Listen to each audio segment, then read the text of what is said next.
Hey everyone, Joe DiChiara here, Director of Education for K-Motion, coming to you with a video on how you can adjust your pitch shot trajectories by controlling the amount of lead wrist flexion or extension you have at impact.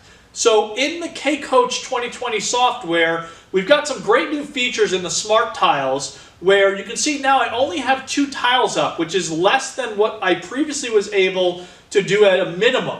Used to be 4, now we can do 2 or even 1 if you just want to coach one thing at a time or coach based on matchups like we're going to do in this video, matching up what I'm doing with my lead wrist and what the dynamic loft of the club it has at impact.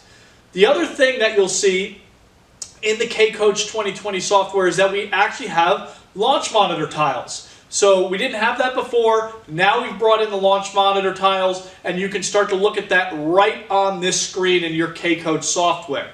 So dynamic loft of the club, heavily influenced by lead wrist flexion extension, and a lot of that for a pitch shot is going to be controlled in your setup position because the motion is so short. We don't have a lot of time to manipulate what our wrist is doing, so we really have to start to set it up and go with it from where we are at address and let that happen naturally throughout the swing and let our lead wrist extension or flexion mirror what we're trying to do to launch the golf ball at different heights. So, for example, if I set up and I move the ball back in my stance a little bit and I have the handle forward slightly, I'm going to have less lead wrist extension as a result. So that should launch the ball a little bit lower if I kept it there.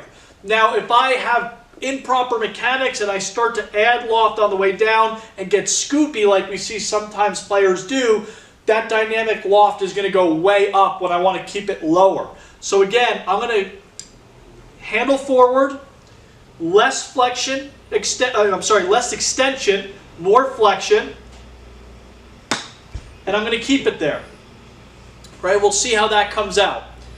So my lead wrist flexion at impact was 18 degrees of actually extension, which is okay, and I launched it, or the dynamic loft was 41.2 degrees. So let's say that I want to get it up a little bit higher than that.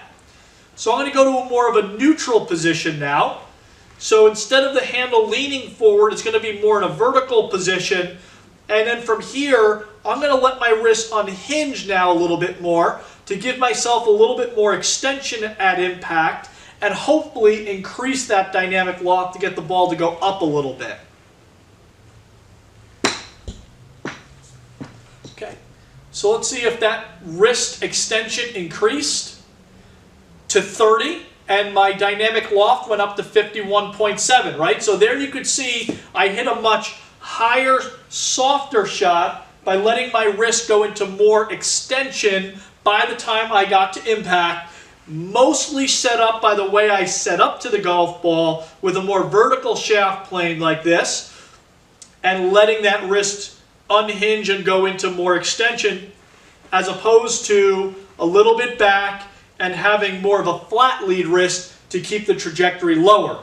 So, target your lead wrist flexion extension to help your player control their dynamic loft and subsequently the launch of the golf ball.